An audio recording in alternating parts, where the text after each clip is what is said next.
Ang kwento na inyong maririnig ay batay sa totoong karanasan. Ngunit ang mga pangalan, lugar at pangyayari ay sadyang binago o pinaikli upang mapanatili ang privacy at kaligtasan ng mga tauhang sangkot. Layunin ng pagbabago na magdulot ng aliw at aral sa aming mga tagapakinig. Wala po kaming hangaring magkaroon ng pagkakatulad sa totoong buhay, ang mga pangalan, lugar at pangyayari. At ang anumang pagkakatulad ay hindi sinasadya.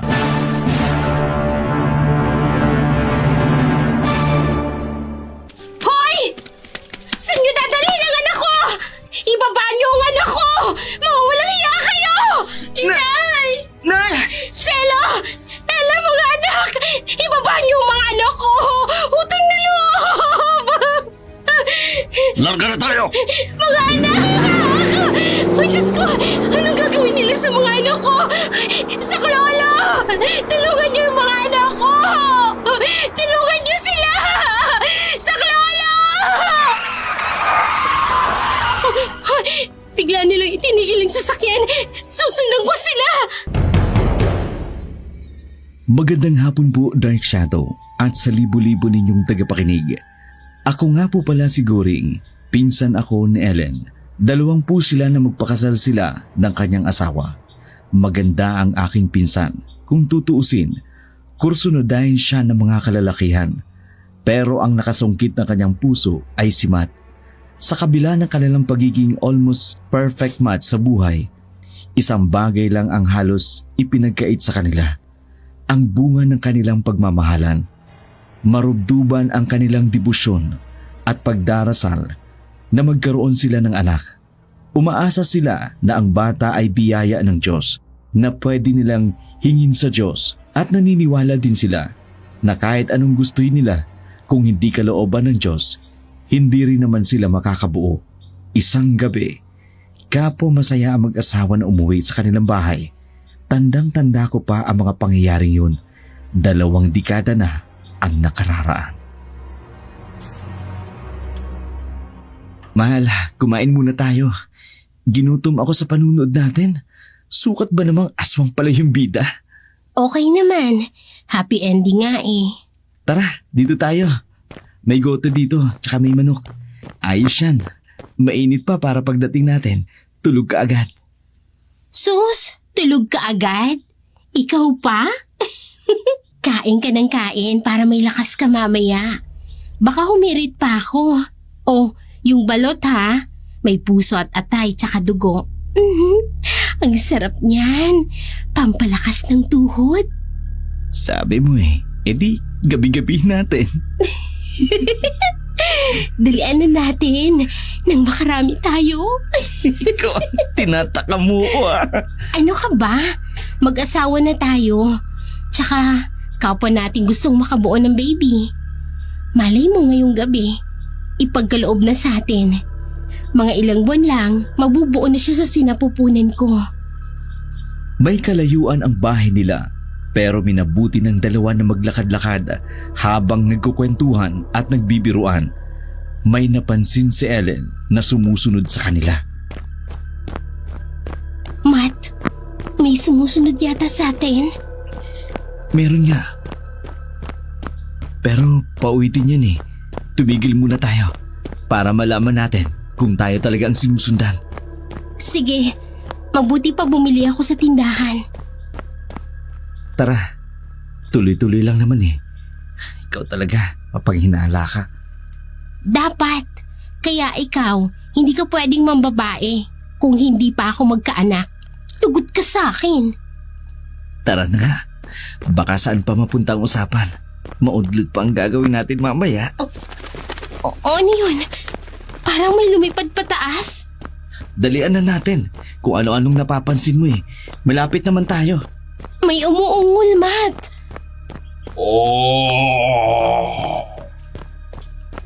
Meron nga. Teka, parang sa loob ng bahay. Halika dito! Teka, bitiwan mo ko! Ano ba?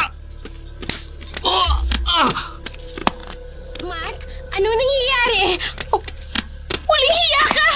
Anong ginawa mo sa asawa ko? Saklolo! Tulungan niyo ako!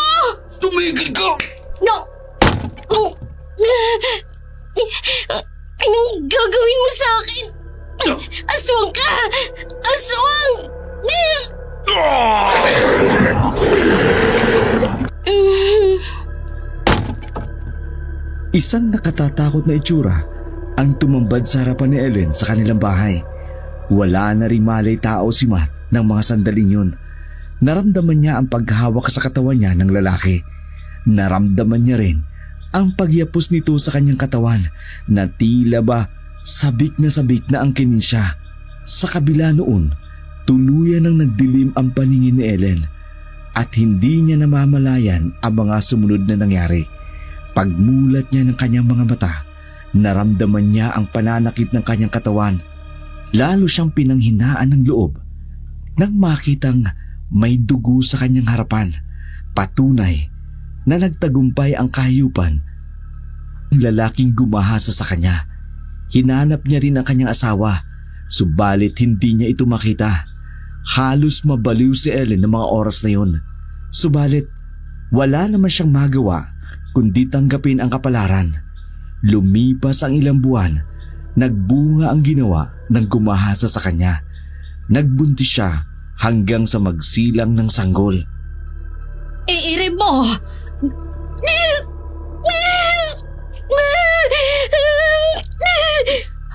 Konti pa!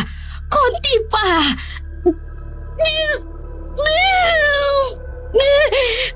Konti na lang! Sige pa! Iire mo pa!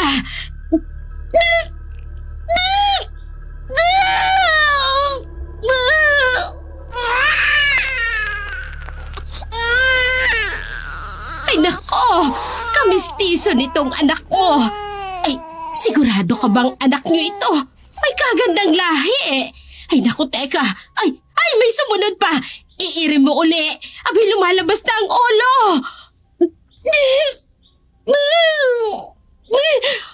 Oh, ay! Babae naman! Salamat sa Diyos.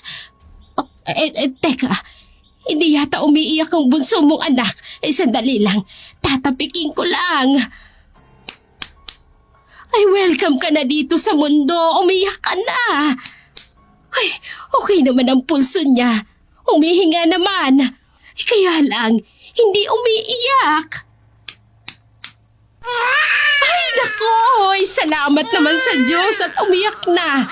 Ay, Mrs. Kambal ang anak mo. Isang babae at isang lalaki. Abay, ang cute nila. Napakaswerte mo sa dalawang ito. Kung hindi ako nagpaanak sa'yo, ay nako, hindi ako maniniwalang anak mo talagang dalawang ito. Abay, ang gagwapo at ang gaganda at ang puputi. Kambal. Mga anak ko. Hindi ko alam kung anong magiging buhay niyo sa mundong ito. Darating ang araw, hahanapin niyo ang inyong ama. Hindi ko alam kung paano ko ipapakilala sa inyo ang inyong ama. Paano ko kayo bubuhayin? Wala na ang inyong ama. Pangako mga anak ko, kahit anong mangyari, aalagaan ko kayo. Bubuhayin ko kayo. Mahal na mahal ng pinsan ko ang kambal niya. Nawili na rin siya sa pagpapalaki sa dalawa. Nakalimutan niya na ang mga nangyari sa kanya sa nakaraan. Itinago niya na lamang ang katotohanan tungkol sa ama ng kambal dahil kahit siya man ay hindi makasagot kung sino ang ama ng kambal. Kinalimutan niya na ang isang bangungot sa kanyang buhay. Nangyari isang gabi sa kanyang buhay. Mabilis na lumipas ang panahon. Umabot na sa edad na 14 ang kambal. Dito niyan unti-unting makikilala ang kanyang kambal na anak.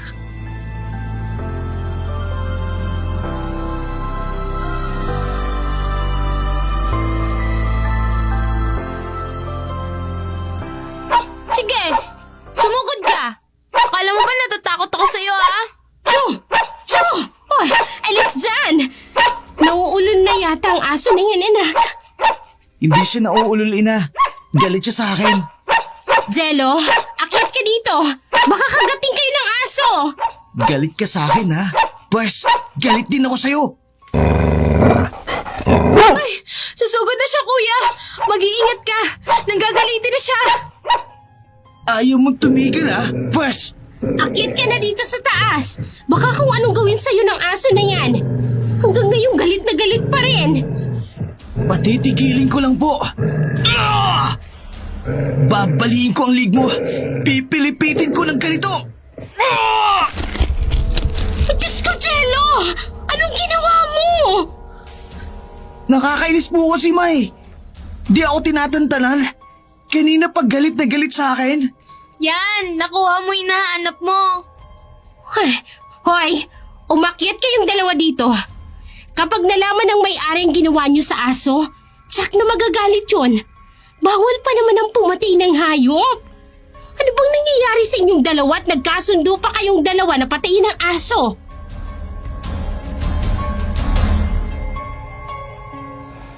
Halika na. Magugas na tayo ng paa. Tsaka may dugo din sa binti mo. Dugo ng aso. Ang lansa. Uy! Mag-ayos ka nga, Wela. Maganda ka pa naman tapos may dugo ka. Di ba, Nay? Ikaw din naman, Jello. Ang gwapo mo. Kaya lang, itago mo yung pangil mo. Ang sagwang tingnan. Opo, Inay. Wee! Si kuya may pangil, inay. Bakit ako wala? Ha? Ewan ko. Hamo, ipapabunot natin sa dentista. Gusto mo ba, Jello? Naku, wag na po, Inay. Mawawala din naman po ito. Ang sagwa nga lang. Mawala ka na, pangil. Sana mawala ka na. Magbibihis na nga ako. Papasok na ako sa school. Wela, mag-ayos ka na ha? Sama ka na sa kuya mo pagpasok sa school para hindi ka tinutukso sa daan. Kahit pa paano may magtatanggol sa'yo. Opo, inay. Ay, nakakatamad naman maglakad. Sana may sasakyan kami para hindi ako mapagod. Mahirap lang kasi. Ay, napakahirap maglakad. Magbihis ka na. Sabay na tayo pagpasok. Ay, Nay, paano po yung aso? Ako nang bahala doon. Ililibing ko na lang sa likod bahay.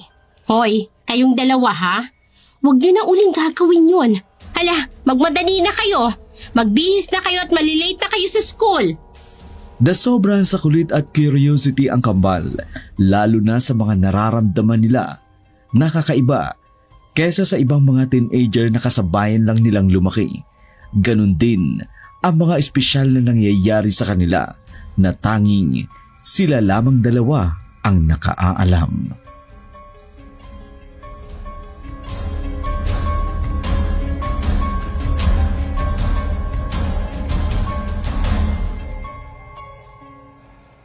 Ayan, natabunan ko na ng lupa ang asong pinatay ni Jello. Kahit anong saway ko sa kanila, ginagawa nila ang gusto nila. Parang gusto ko nang maniwala sa sabi-sabi. Naaswang nga ang ama nila. Hindi ko kasi masyadong matandaan ang mukha ng hayop na iyon. Basta ang alam ko lang, mabalahibo siya sa katawan. At ang baho niya. Mula noon, wala na akong ibang alam. Basta pagising ko, nakahubo na ako sa silid. Pati ang asawa ko, naglaho na rin ng parang pula. Wala rin naman akong nabalitaang pinaglamayan. Kaya hanggang ngayon, umaasa pa rin ako na balang araw makikita kita. Baka ikaw, mas may alam ka sa nangyari sa akin. Nasaan ka na, Matt? Nasaan ka na? Muling naalala ni Ellen ang mapait na sandaling sinabi niya. Dalawang mapait na pangyayari. Ang ginahasa siya ng hindi nakikilalang lalaki. Gayun din naman, nawala ang kanyang asawa. Pagkatapos ng malagim na pangyayaring yun, isang araw, nagulangtang ang buhay ni Ellen nang makita ang isang lalaking pamilyar ang mukha sa kanya. Nag-apoy ito sa galit dahil naaalala niya ang nangyari sa kanya. Sino ka? Anong ginagawa mo dito? Alam kong hindi mo ko gustong makita. Ikaw ang sumira ng pamilya ko. Ikaw rin ang pumatay sa asawa ko. At ikaw ang gumahasa sa akin. Anong gusto mo? Ikatuwa kong kademonyohan mo? Hindi ko makakalimutan ang araw na yon nang sinira mo ang buhay ko. Ang buhay naming mag-asawa. Anong ginawa mo sa asawa ko? Wala akong ginawa sa kanya. Hindi ako naniniwala. Demonyo ka! Wala kang gagawing mabuti. Bakit mo ginawa sa akin yun? Bakit mo kami sinira? Patawarin mo ko. Ayaw ko lang maubos ang lahi namin. Ikaw lang ang nabalitaan kong may marubdob na pagnanais na magkaroon ng anak. Kaya sa iyo ko ipinunla ang aking binhi. Demonyo ka! Ang lakas pa ng loob mo magpakita sa akin! Dahil kailangan ang tulong ko ng kabal. Hindi nila malalaman na demonyo ang ama nila. Matagal ka nang nakabaon sa kanila sa hukay. Kaya kalimutan mo na ang lahat. Kailanman, hindi ako papayag na magkaroon ka ng buwang sa buhay namin! Pero hindi mo ba itatago ang katotohanan? Ako ang ama nila. Hindi magtatagal. Lalabas ang tunay nilang pagkakakilanlan. Hindi mo maitatago yun. Darating ang araw, manginginain sila ng mga hilaw na karne ng hayop. Darating din ang araw, hindi lang hayop ang kakainin nila, kundi karne ng tao. Pero na mga oras na yan, hindi nila alam ang mangyayari sa kanila. Kaya kahit ikaw, pwede ka nilang kainin. Tinatakot mo lang ako para magkaroon ka ng pagkakataong pumasok sa buhay namin. Kailanman, hindi ko papayagan yon. Pakiusap, kahit man lang para sa kanila. Ako ang masigit na nakakaalam kung paano sila suswituhin para hindi lumabas ang pagiging aswang nila. Ikaw lang ang aswang! Ikaw lang ang demonyo! Pero ang mga anak ko, normal sila! Elena, darating ang araw na si Jello ay maaaring pumatay ng tao nang hindi niya namamalayan. Kailangan siyang bantayan. Ano bang pinagsasasabi mo? Pakiusap. Kung ipakikilala mo ko kay Jello bilang kanyang ama, mas madali kong mababantayan ang anak natin. Kailangan niya ng gabay. Hindi! Pakiusap. Makakalis ka na. Hindi ako makapapayag na magpang-abot kayo, kaya umalis ka na. Kung hindi sisigaw ako para makatawag ako ng pansin ng mga kapitbahay namin. Kapag nalaman nilang nandito ang kampo ng demonyo, magkakaisa silang patayin ka. Ano? Aalis ka? O sisigaw ako at hihingi ng saklolo? Umalis ka na. Umalis ka na! Dekadang taon na ang nakalilipas, pero hindi pa rin mawala sa alaala ni Ellen ang sinapit sa gumahasang aswang sa kanya. Alam niyang kailangan niya ng kaagapay para gabayan ang kanyang anak. Pero dahil sa galit sa puso na kanyang nararamdaman, hindi niya mapagbigyan ang kahilingan ni Harimaw, ang aswang. Minsan isang araw, dahil sa activity sa school ng kambal, ginabi sila ng uwi. Bagay na lalo namang ipinag-alala ni Ellen, lalo na nang makarinig ito ng mga alulong ng aso.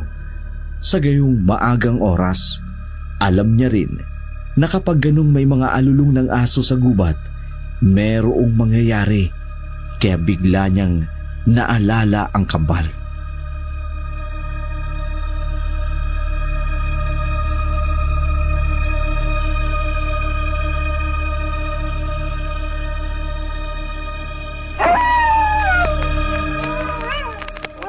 Diyos ko, anong oras na? Nasaan na kaya ang kambal ko? Kukunin ko ang flashlight. Sasalubungin ko na sila sa daan. Baka kung ano nang nangyari sa kanila sa daan. Kinakabahan na ako sa maaaring mangyari sa kanila. Dala ang maliit na flashlight. Naglakad si Ellen sa madilim na kalsada papunta sa paaralang pinapasukan ng kanyang kambal. Nakadagdag din ng kanyang takot ang mga alulong ng aso sa di kalayuan sa kanyang nilalakaran, habang ang kambal naman ay pauwi na rin sa kanila nang may masalubong itong itim na van na may mga armadong lalaking nakatayo na parang inaabangan sila.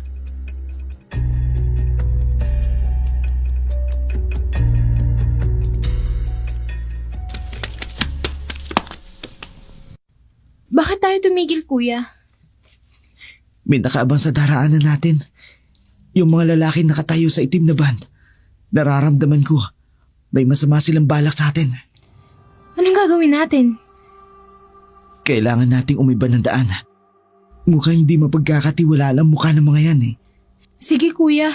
Nakakatakot naman ang mukha nila. Basta, kahit anong mangyari, huwag kang hiwalay sa akin. Sige, kuya. Saan kayo pupunta? Kuya, nakita tayo. Dito na kayo dumaan. Kuya, anong gagawin natin? Tayo talagang pakay nila. Sumama kayo sa amin. Hindi kami susunod sa inyo. Ano ba kailangan niyo sa amin? Sasakay ka o pasasabugin namin ang bungo mo. Anong gagawin natin, Kuya Jello? Wala tayong laban sa kanila. Ikaw kaya mong tumakas. Iwan mo na lang ako.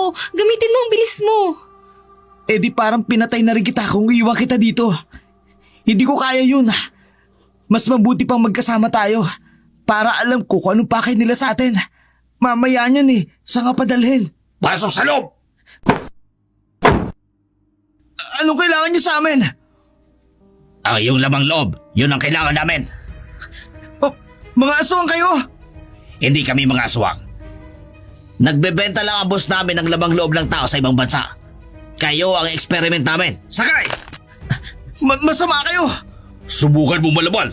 Pasasabugin ko ang ulo ng kapatid mo. Hoy! Saan niyo dadalhin ang anak ko? Ibaba niyo ang anak ko! Mawawalang hiya kayo!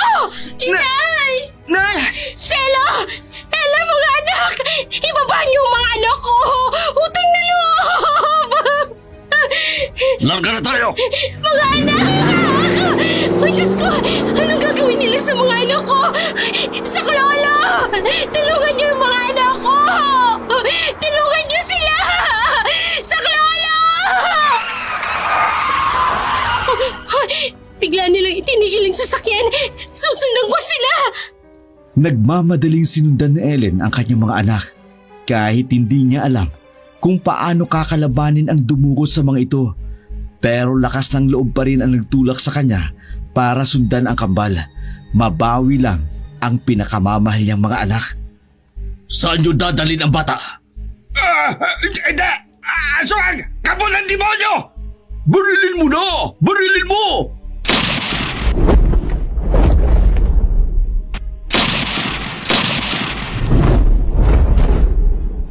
Malulutong na putok ng baril ang pinakawala ng mga kidnapper sa aswang na humarang sa kanila. Pero walang nagawa ang baril nila dahil mabilis na nakailag ang aswang. Sa galit ng aswang, sinuntok nito ang salamin ng van.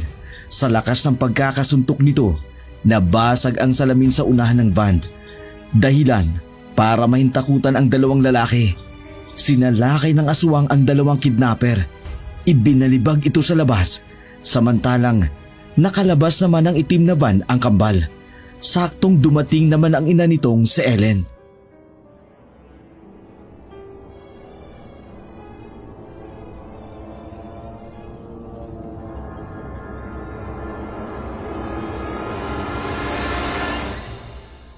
Hindi ko alam kung paano magpapasalamat. Iniligtas mo ang mga bata. Tatanawin kong malaking utang na loob ang ginawa mong ito. Mga anak, ayos lang ba kayo? Opo. Akala ko po magtatagumpay na sila. Mabuti na lang po at tinulungan kami ng lalaking mukhang kambing. Alam ko pong mabuti kayong nilalang kasi kung masama kayo, sana kami kinain nyo rin. Umalis na kayo bago pa man dumating ang mga pulis. Lisanin niyo na ang lugar na ito. Tara na, Jello. Ella, mga anak, umalis na tayo dito. Opo, tara na po nanay. Salamat po sa inyo. Nagmamadali silang nilisan ang lugar na yon, habang ang aswang naman ay kinain ang buong lamang loob ng taong nagdanais sanang dumukot sa kambal. Nasa bahay na mag-ina, pero yun pa rin ang kanilang usapan, ang lalaking nagligtas sa kanila. Na bagamat nakatatakot ang itsura nito, kabutihan pa rin sa puso ang kanilang nakita, kaya hindi na natakot ang kambal. Mabuti na lang nakaligtas kayo mga anak. Dahil kung hindi ko na alam ang mangyayari. Baka mabaliw na ako sa sobrang pag-aalala. Mabuti na lang po. Ipinagtanggol kami ng lalaking yun. Oo, inay. Tsaka po, ang lakas niya no? Huwag pa rin kayong pakatiwala sa nilalang na yon. Hindi natin alam kung pakana niya lang yon para mahulog ang loob niyo sa kanila. Pero ang totoo, kayo rin palang puntirya nun. Hindi naman po siguro, Nay. Hindi naman po siguro, Ma. Kasi kung plano niya yun, bakit kinain niya lang yung lamang loob ng mga muntik na mandukot sa amin? At tila galit na galit siya sa dalawang lalaking yun. Hindi natin alam kung ano man ang motibo niya. Ang mahalaga ligtas na kayo. Abot-abot ang kaba ko kanina nang isinakay kayo sa loob ng van. Kung hindi kayo naligtas, ano na kayang mangyayari sa inyo? Ano na kayang nangyari sa inyo? Baka kung napahamak na kayo. Ramdam ni Ellen na si Harimaw ang nagligtas sa mga bata. Kaya naghihintay lang siya ng pagkakataon para makausap ang aswang na gumasa sa kanya. Alam niyang magpapakita ito sa kanya. Hinintay lamang ni Ellen na makatulog ang mga bata. Tsaka lumabas at nagpahangin nang biglang dumating si Harimaw.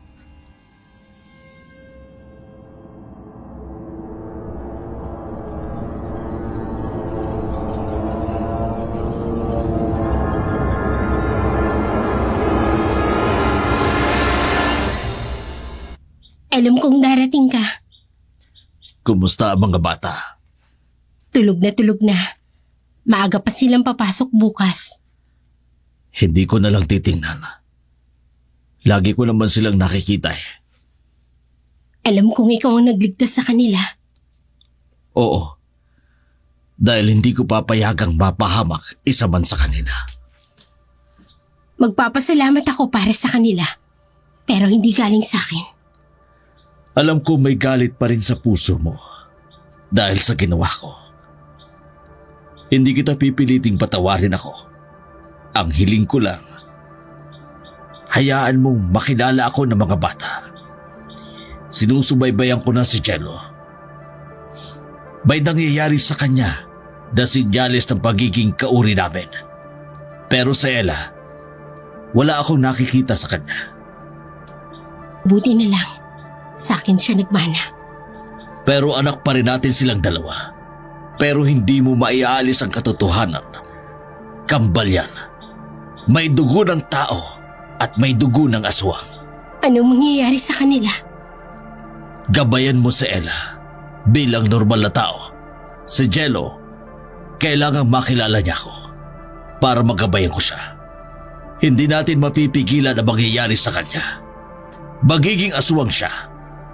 Kahit siya, hindi niya rin mapipigilan ang mangyayari sa kanya. Kaya ako nang nakikiusap.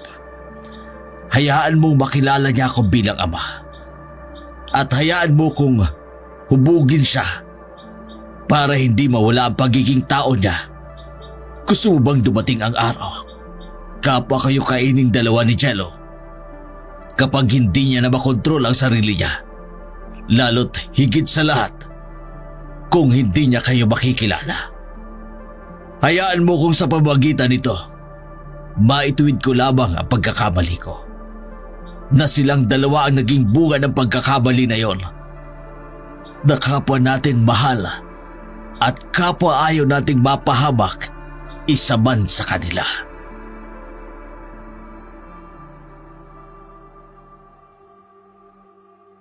Dahil sa kasalatan ng buhay, pumayag rin si Ellen sa kagustuhan ni Harimaw ang ama ng kambal.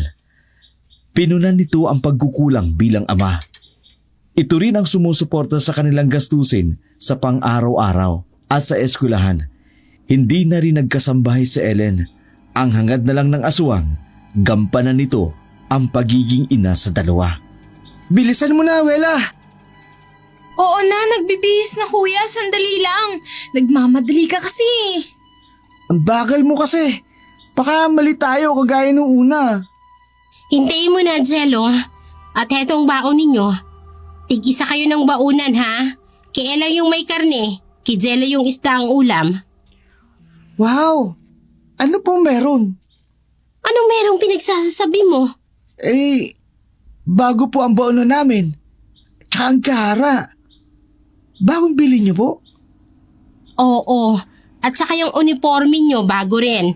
Kaya palitan mo ng uniforme mo at isuot mo yung bagong uniforme at saka yung sapatos. Nakajapat kayo sa trabaho, ma? Binigyan ba kayo ng bonus ng amo niyo sa pagkakatulong sa kanila? Isipin mo na lang na ganun, anak. Sige po. Magpapalit lang po ako ng uniforme ko. Inay, bago po yung uniform at sapatos ko. Oo, anak. Binilhan ko kayo kahapon. Hindi ko na sinabi para sorpresa. Salamat po, Inay. Siguro maganda na trabaho nyo. O siya, sige na. Laragan na kayo. Tara na, Wela. Baka muli tayo. Ang bagal mo kasing kumilos. Tsaka ang bagal mo ring maglakad. Para kang pagong. Mabuti ka nga, kuya. Ikaw mabilis. Sige. Hawak ka sa baywang ko para madali tayo makarating. Talaga, kuya? Sige, hayan. Kakapit na ako sa'yo. Sige. Hawak lang, ha? Hup! Nandito na tayo. Bilis naman. Isang gisap mata lang narito na tayo, kuya. Tayo lang ang nakakaalam nito, ha? Huwag mong ipagsasabi. Mahirap na. Oo nga, kuya. Delikado kapag may nakaalam na iba. Ngayon mo lang ba natuklasan yan? Noong nakarang araw lang. Sayang, kung nangyari yan noong bago tayo makidnap, sana natakasan natin yung mga lalaking na yon. Hayaan mo na. May tumulong naman sa atin. Bakit ka kaya ganyan, kuya? Kambal tayo, pero bakit ang daming kakaiba sa'yo? Ang dami mong nagagawa na hindi ko nagagawa. Isang simpleng babae lang ako, lampa din minsan. Sadyang nilikha siguro ako para protektahan ka. Baka yan yung mission ko dito sa mundo. Alam mo, kapag may masamang nangyari sa'yo, hindi ko mapatatawad ang sarili ko. Kasi, ano ang silbi ng mga kakaiba kong kakayanan kung mapapahama ka lang na wala akong nagagawa? Habang namumulat ang kamalayan ni Jello, unti-unti niyang napapansin ang malaki niyang pagkakaiba sa kambal niyang si Ella. Litaw na litaw ang kaibahan nito sa kanyang kakambal. Pero minsan, hindi ito nagtanong sa kanyang ina tungkol sa mga katangiang iyon dahil iminulat siya ng kanyang ina na ilihim ang lahat ng nararanasan niyang kakaiba dahil delikado kapag nalaman ito ng ibang tao.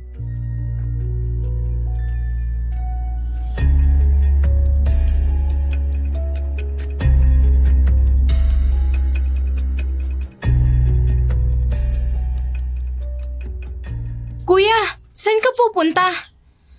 Gabi na, aalis ka pa? Babalik din ako kaagad. Pero saan ka nga pupunta? Alam mo namang delikado sa labas. Susunduin ko lang si nanay. Kuya, Sige na, babalik lang ako. Nag-aalala ako kay inay. Isara mo ang bintana at ang pinto. Huwag kang magpapapasok ng kahit na sino, ha. Basta babalik ako. sige kuya, mag-iingat ka. Sige na, isara mo ng pintuan at bintana. Basta kahit anong mangyari, huwag kang magpapapasok ng kahit na sino. Aalis na ako. Ang bilis ni kuya. Saan naman kaya siya pupunta? Bakit tila nagmamadali siya? Parang nagkikrave siya sa kung anong bagay na hindi niya na masabi sa akin. Gabayan nawa si kuya ng Diyos. Diyos ko, huwag niyo po sana nga hayaang mapahamak ang kambal ko. Huwag naman po sana.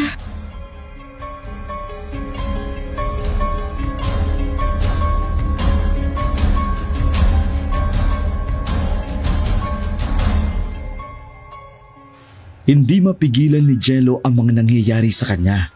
Kahit anong pigil nito, kapag ginusto niyang gawin, ginagawa niya. Bagay na hindi alam ng kanyang ina.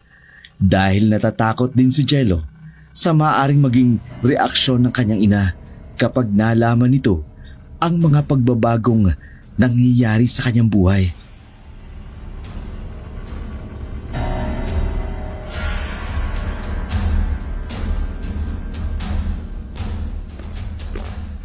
Kanina pa ako naglalakad.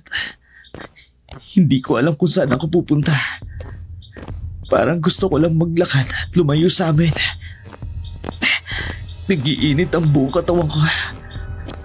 Ano itong nangyayari sa akin? Sino makakapagpaliwanag ng nangyayari ito sa akin?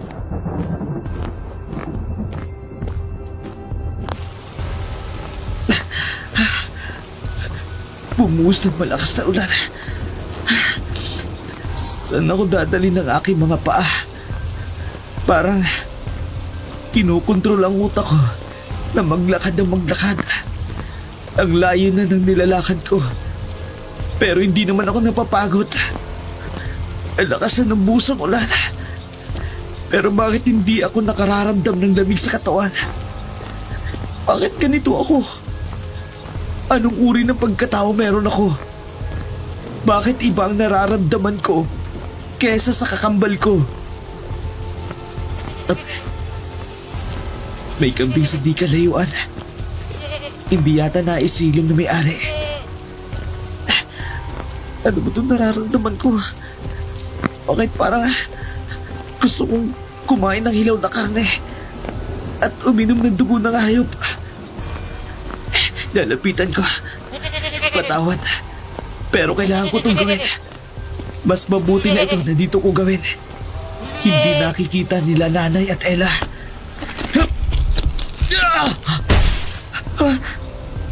Bakit? Naging matulis ang aking mga kuko. Ano ibig sabihin nito? Ito ang ipuputol ko sa liig ng kambing na to. At hihiwain ko ang tiyan niya para makuha ko ang lamang loob niya. Nakakaramdam ako ng sobrang gutom. Gusto kong kainin ang lamang loob ng kambing na ito.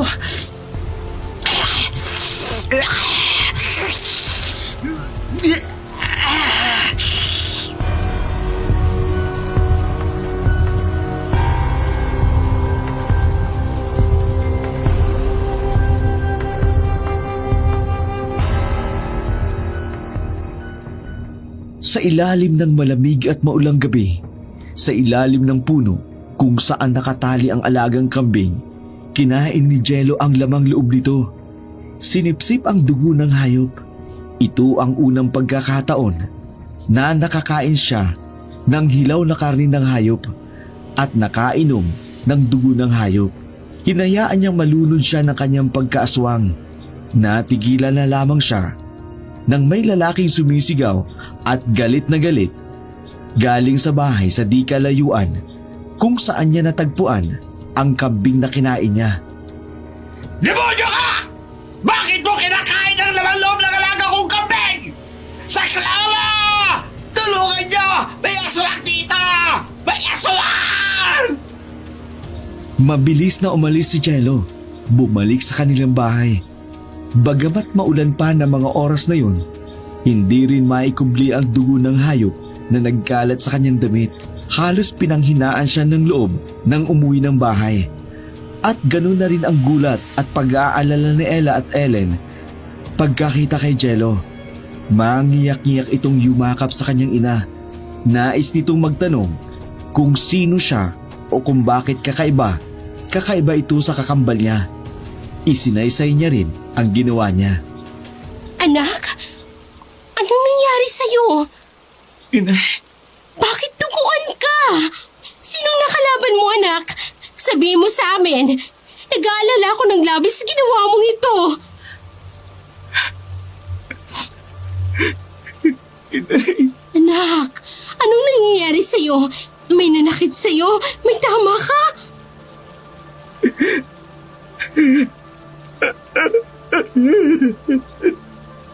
Anong sa damit mo? Pumatay ka ba, anak? Nakapatay ka ba? Anak, magsabi ka ng totoo. Opo. Nakapatay po ako. Ay, Diyos ko! Sinong pinatay mo? Bakit mo pinatay? Hindi sabihin niyo. Bakit ganito ako? Bakit kakaiba yung nararamdaman ko? Bakit magkaiba kami ni Ella? Magkambal kami, di ba? Bakit iba ako sa kanya? Anak, wala. Pwede ba pumasok ka na muna sa loob ng kwarto mo? Ito yung kauna-unahang pagkakataon. Nakapatay ako ng hayop, inay. Nang makita ko siya nakatali habang naglalakad ako sa daan. Sa kalagitnaan ng malakas na ulan, bigla ako nakaramdam ng matinding gutom. Nang makakita ako ng kambing, natakampo ako, kaya kinain ko. Na hindi ko po gusto yung nangyayari sa akin. Bigla rin po naging matulis ang kuko ko.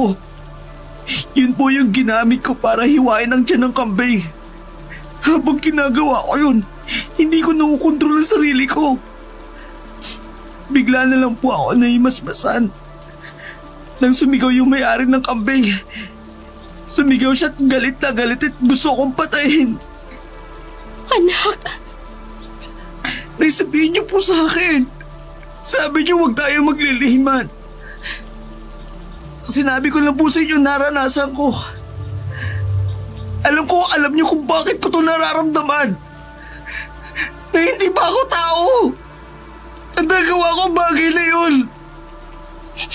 mabuti tulog na si Wella. Kasi hindi niya dapat malaman ang tungkol sa'yo na sasabihin ko. Unawain mo ang lahat at huwag kang mamumuhi sa ama mo.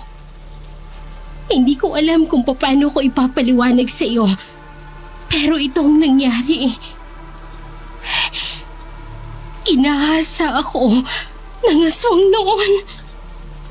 Aswang? Oo. Aswang ang iyong ama. Ang gumasa sa ina mo. Sino kayo? Teka, kilala ko kayo ha. Kayo yung nagligtas sa amin sa mga kidnapper. Bakit ganyan ang itsura nyo? Lumayo kayo sa akin! Anak, mabuting aswang siya. Hindi siya katulad ng mga aswang na napapanood natin sa TV. Sana'y maging katulad ka rin niya. Bakit ako? Sa dami-dami ng anak sa mundo. Bakit ako pa yung naging anak na aswang? Anak, tao ka rin. Ako ang ama mo ang aswang. Pero ang ina mo tao rin. Yun nga lang, hindi ka buong tao. Hindi ka rin buong aswang. Kaya may paraan pa para makontrol mo ang mangyayari sa'yo. Siya ang sumusuporta sa atin, anak. Hindi siya naging pabaya sa inyo sa lahat ng kailangan niya sa eskwelahan. Siya ang namili ng mga bago niyong damit at sapatos. Nais niyang bumawi sa mga pagkukulang niya sa inyo. Hindi ako madamot, kaya hindi ko kayo ipagkakait sa kanya. Bakit ako lang? Bakit si Ella di ba kambal naman kami? Pasalamat na lamang tayo. Hindi siya naging katulad sa'yo. Ikaw ang nakatagdang magprotekta sa kanya kung wala ako. Gamitin mo ang kakayanan mo para sa kapatid mo. Opo.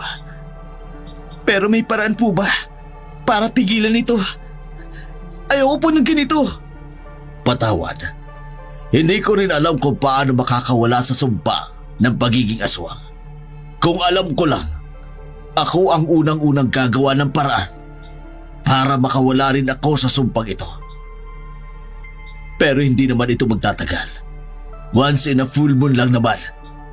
Kaya bago pa man magkabilugan ng buwan, sa susunod na buwan, kailangang ikulong mo ang sarili mo sa lugar na hindi ka makakawala.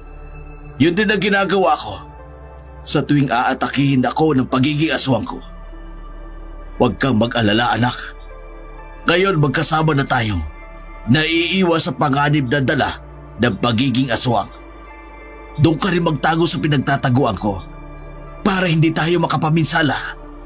Unti-unting natanggap ni Jello ang tunay sa kanyang pagkatao sa tulong ng kanyang amang aswang na gumagabay sa kanya sa tuwing aatakihin ito ng pagiging aswang. Pero naroon pa rin ang kanyang pagnanais na maging normal katulad ng kanyang kakambal. Walang pinagtataguan, walang kinatatakutan, at walang sinasaktan. Minsan isang araw, masusubok ang katatagan ni Jello sa pagiging tao dahil sa mangyayari sa kanyang kakambal. Kanina pa ako dito naghihintay. Nasaan na kaya si Kuya Jello? Wala na halos lahat ng estudyante sa school. Nakauwi na sila. Pero si Kuya Jello, wala pa rin. Nasaan na kaya si Kuya Jello? Nasaan ka na ba, Kuya? Teka, sino kayo? Anong kailangan niyo sa akin? Huwag kang gagalaw. Sumakay ka lang sa van. Ano ba to? Bitiwan niyo nga ako! Ano ba? Huwag ka nang malaban kundi masasaktan ka! Ano pang kailangan niyo sa akin, ha? Bitiwan niyo ako! Bilisan mo! Pasok! Dali!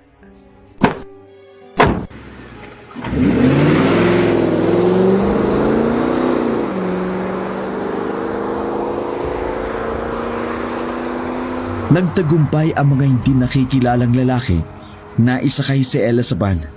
Pinaandar nito ang van nang hindi alam ni Ella kung saan siya dadalhin ng mga ito. Teka, ito yung van na ginamit sa amin ng mga unang kumidnap sa amin. Sino kayo? Anong kailangan niyo sa akin? Tumahimik ka lang para hindi ka masaktan. Saan niyo ba ako dadalhin? Malalaman mo na lang. Mag-relax ka lang muna. Anong gagawin niyo sa akin? At sino kayo? Napag-utusan lamang kami. Makikilala mo rin siya maya-maya kapag nandun na tayo. Siya ang makasasagot ng mga tanong mo. Hindi rin namin alam kung bakit ka pinakukuha sa amin. Ang alam lang namin, binayaran kami para kidnapin ka. Sino siya? Parang awa niyo na, ha? Pakawalan niyo po ako. Ibaba niyo na ako, uwi na ako sa amin. Hinahanap na ako ng mga magulang ko. At ni kuya ko, pakawalan niyo na ako, please.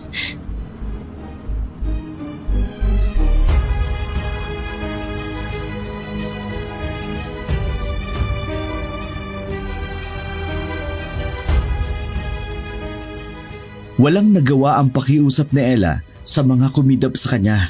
Abot-abot ang kabang nararamdaman niya sa maaaring gawin sa kanya ng mga dumukot na ito. Samantalang nanlumo naman si Jello matapos malaman na nakidnap nga ng hindi nakikilalang lalaki ang kanyang kakambal. Galit na galit ito. Nais nitong patayin ang dumukot sa kanyang kapatid. Jello, bakit wala si Ella? Dapat magkasama kayo. May nangyari po kay Ella. Nakidnap po siya ng hindi nakikilalang lalaki. Ano? Paano nangyari yun? Akala ko ba magkasama kayo? Naghihintayan niya kami ni Ella. Bigla na lang may lalaking dumating daw. Sabi doon nakakita. Tapos sinablot siya. Isinakay sa van. Mabuti na lang na-picturean nung nakakita. Naalala ko po yung van. Yun yung ginamit sa amin ng mga naunang kumidap sa amin dati. Baka kung anong mangyari sa kapatid mo. Nag-report na po ako sa mga pulis. Sila na raw ang bahalang maghanap sa kapatid ko. Pero hindi ako mapanatag. Maghahanap din ako sa kanya. Pero ang bili ng ama mo, huwag mong hayaang pagharian ng galit ng puso mo. Dahil mabilis umuusbong ang galit sa puso ng mga aswang.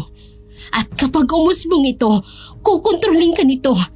At hindi mo makukontrol ang sarili mo, makakapatay ka ng tao.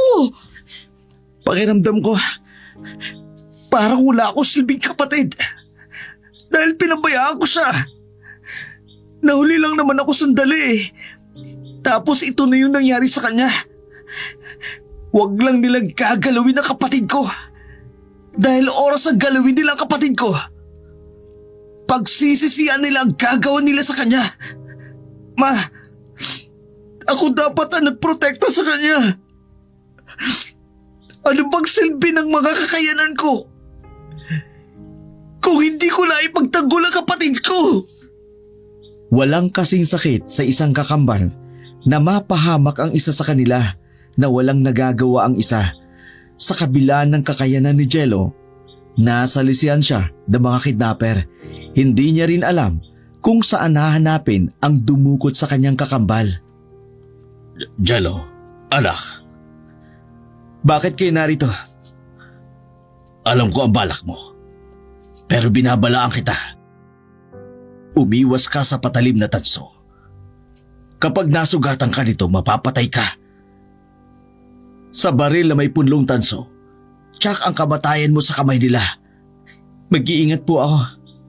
Panahon na para kumain ka ng atay ng tao at ng puso ng tao. Bakit? Hindi ko gagawin yun. Ililigtas ko lang ang kapatid ko. Mas lalo kang magiging malakas at makapangyarihan kung susundin mo ko. Hindi ako susunod sa inyo. Kung mapapataba ang kanila ng baril, ito ang magpapahina sa'yo. Lalong hindi mo maipagtatanggol ang kakambal mo. Bakit hindi mo ko tulungan? Anak mo kami. Kung mahal mo kakambal ko, tutulungan mo kong hanapin siya. Babawiin natin ang kapatid ko sa dumukot sa kanya. Mahina ako ngayon. Kung sasamahan kita, hindi kita maipagtatanggol. Naglalagas ang aking mga balat, kaya wala akong kakayanang ipaglabang ka. Mahina ako, anak. Wala kayong silbi. Wala kayong kwenta. Kung talagang gusto niyong bumawi, ngayon niyo ipakita. Ipagtanggol niyo kami. Anak, Wala kang kwentang aswang. Wala kang kwentang ama. Naturingan ka pa ng mga aswang. Pero wala kayong nagagawa para iligtas ang kakambal ko. Anak, aalis na ako. Mag-isa kong ililigtas ang kakambal ko. Babawiin ko siya sa kamay ng dumukot sa kanya. Babawiin ko siya! Ang sama ng loob ni Jello sa kanyang amang aswang dahil wala itong nagawa para tulungan siyang bawiin ang kanyang kakambal. Pero dahil sa mahal niya ang kanyang kakambal, sinundan niya ang mga dumukot dito. Handa na rin siyang may dumanak na dugo ng tao sa kanyang mga kamay. Mabawi lamang ang kanyang kakambal. hindi ikaw ang inaasang kong pupunta rito. Nasaan ang kakambal ko? Ilalabas ko siya. Kung makikita ko rito mismo ang mga magulang mo.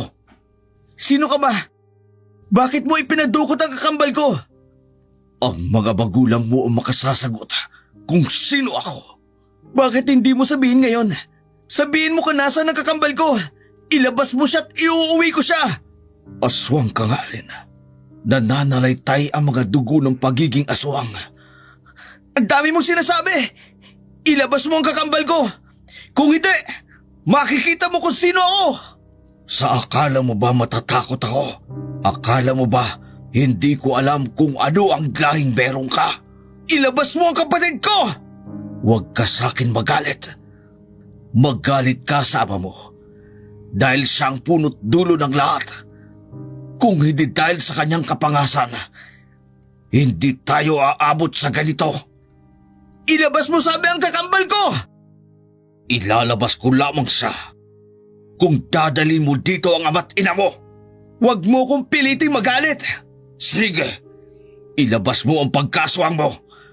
Tingnan ko lang kung uubra dito ang pagiging aswang mo. Hindi yan uubra sa akin.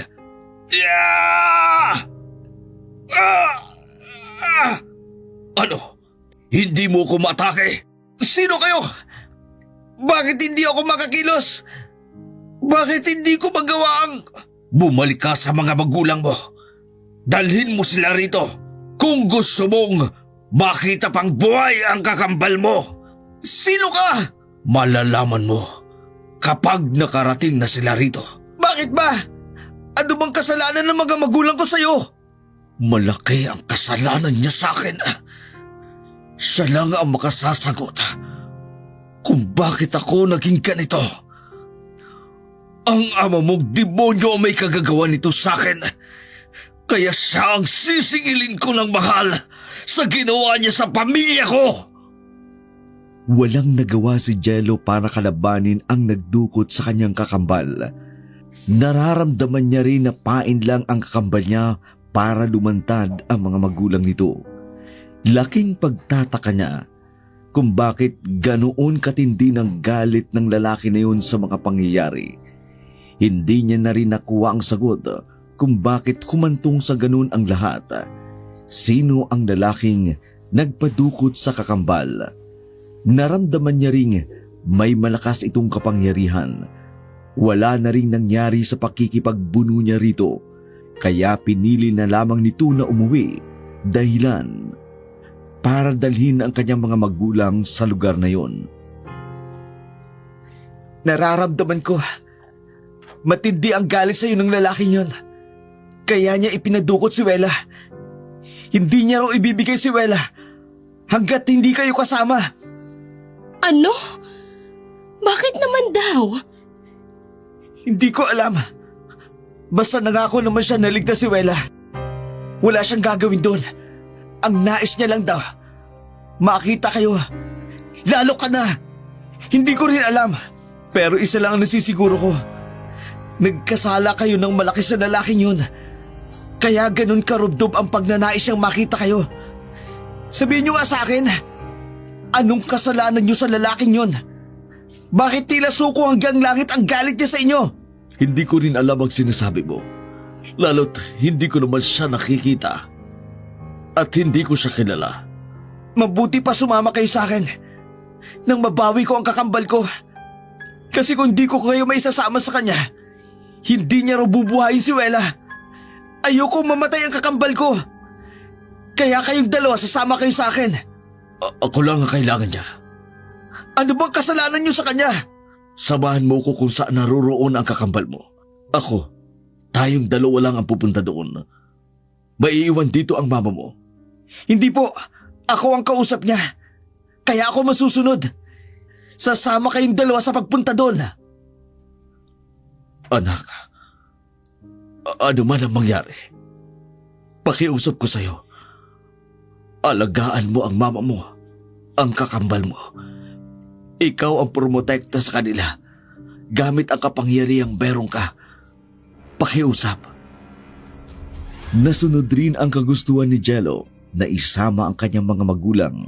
Ayon na rin sa hiling ng dumukot kay Wela. Kinakabahan man ang aswang ni si Harimau. Dahil malakas ang kutob niyang, may kinalaman ang kanyang kasalanang ginawa sa nakaraan. Yun ang ugat ng pagkakakidnap sa kambal niyang anak. Isa pa rin ang ikinatatakot ni Harimau ay ang kanyang kalagayan. Mahina siya ng mga oras na yun. Kung sakali mang salakayin siya ng kahit na sino, kahit pa ng tao, hindi niya kakayaning manlaban. Ganun na lamang ang kanyang gulat sa kanyang natuklasan. Mabuti at nagpakita kang demonyo ka. Ikaw. Ako nga. Ano bang kailangan mo? Ayusin mo ang sinira mo. Ang tanging kasalanan ko lang ay ginahasa mo ang asawa ko. Ginawa mo kong aswang. At ang kambal na yan, ang bunga ng kademonyan mo sa asawa ko. At sinigurado mo talagang hindi ko na mababalikan ang asawa ko. Dahil nilahian mo ako ng pagkaswang mo. Matagal akong nagtago, naghintay ng pagkakataon.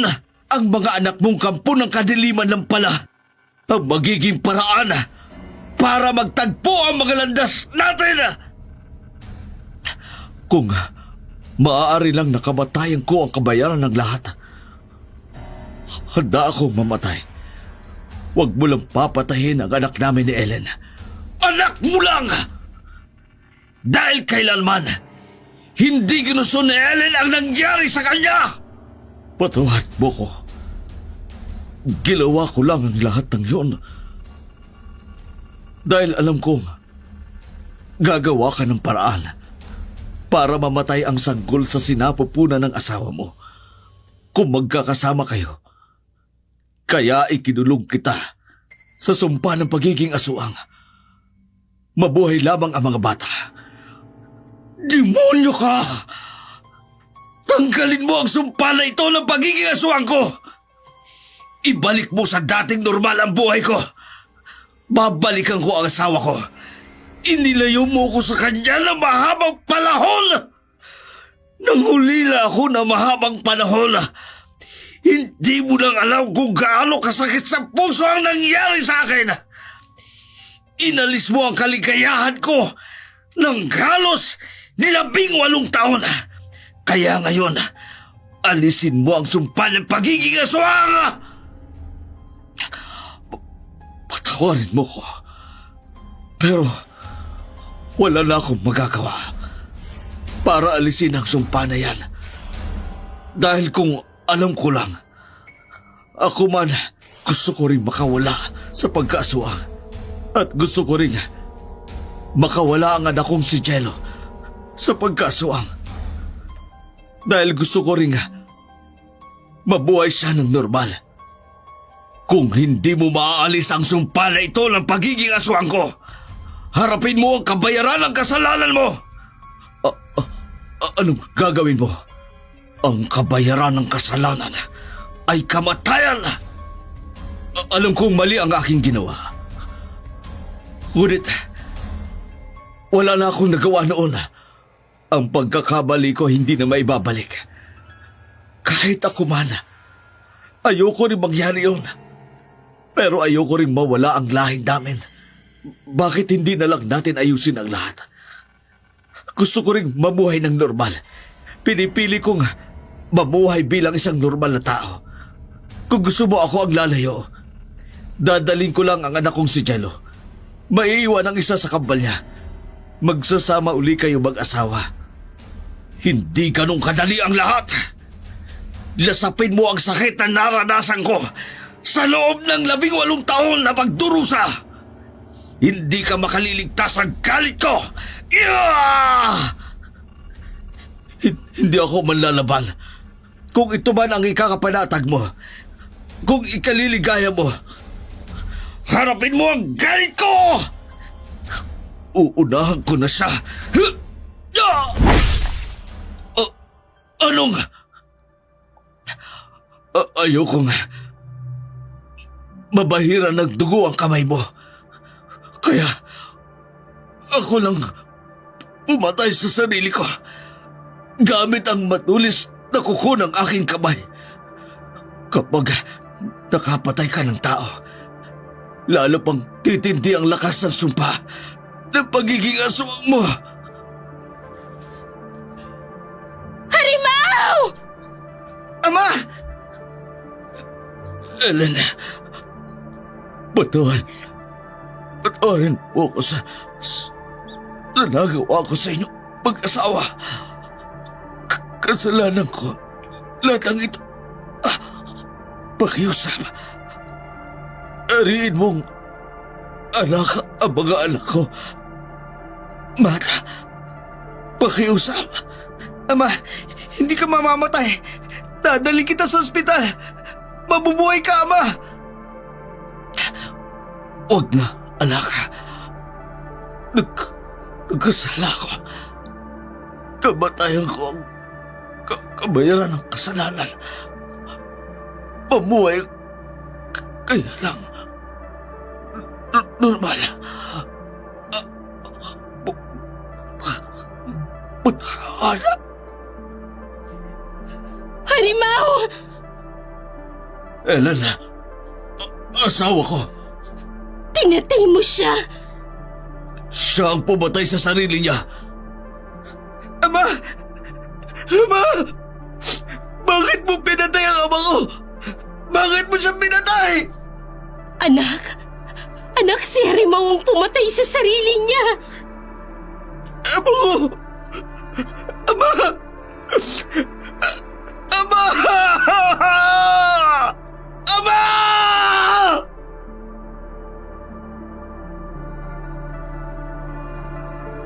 Pinatay ni Harimaw ang kanyang sarili bilang kabayaran na rin ng kanyang kasalanan. Napatawad na rin ito ni Matt dahil simula nang makasama niya ang kanyang asawa na matagal nang nahiwalay sa kanya sa loob ng mahabang panahon. Natutunan niya muli ang magpatawad. Pinagharian muli ng pag-ibig ang kanyang puso dahil sa mga salita ng Diyos na nakasulat sa Biblia na kanilang binabasa. Nakalaya si Matt sa sumpa ng pagiging aswang. Ang kanyang pagbabalik loob sa Diyos ang simula ng kanyang pagkawala sa sumpa ng aswang. Minsan pang pinatunayan na walang kapangyarihan ang kadiliman kapag ang Diyos ang kumilos sa buhay ng isang tao. Tunay siyang makapangyarihan sa lahat sapagkat ang lahat ng nilalang sa langit o sa lupa, nakikita man o hindi, ay nilikha niya at para sa kanya. Mula sa kadiliman tungo sa liwanag, mula sa kapangyarihan ng demonyo, patungo sa kapangyarihan ng Diyos, at sa pamagitan ng pananampalataya, pinalaya si Matt sa pagkaalipin ng kadiliman. Ganon din si Jello. Minsan pa nilang pinatunayan na hindi totoong habang buhay na mananatili sa kadiliman ang isang tao, bagkus makawawala ito sa pamamagitan ng pananalig sa Diyos, sapagkat sa pananalig, ikaw ay nagtitiwala na ang Diyos ay gagawa ng mga bagay na hindi kayang gawin ng isang tao. Sa tulong at pagkilos ng Diyos, namuhay ng normal ang pamilya ni Matt at Ellen. Inaring tunay na anak ni Matt ang kambal. Tanging sila lang naman ang nakakaalam ng mga tunay na pangyayari sa kanilang buhay. Dahil doon, unti-unting naghilom ang sugat ng nakaraan. Napatunayan nilang hindi ang paglimot ang kahulugan ng tunay na pagpapatawad, kundi ang paglimot ay bunga lamang ng tunay na pagpapatawad. Dahil ang tunay na pagpapatawad, kaya mong harapin ang isang tao na nakagawa ng masasakit sa iyo. Ang tunay na pagpapatawad, handang damhin ang sakit na dinanas mo sa isang tao. At dahil doon, unti-unting maghihilom ang sugat na yon at makalilimutan mo ang masalimuot na nangyari sa iyong buhay. Dito po nagtatapos ang kwentong Padala ni Goring tungkol sa kanyang pinsang nakaranas ng malagim na pangyayari sa kanilang buhay. Maraming salamat po sa inyong pagtitiwala sa aming programa. Ito po si Dark Shadow, ang inyong tagapagsalaysay. Kami po ay lubos na nagpapasalamat sa inyong walang sawang pagsubaybay. Hanggang sa muli po sa aming pagtatanghal.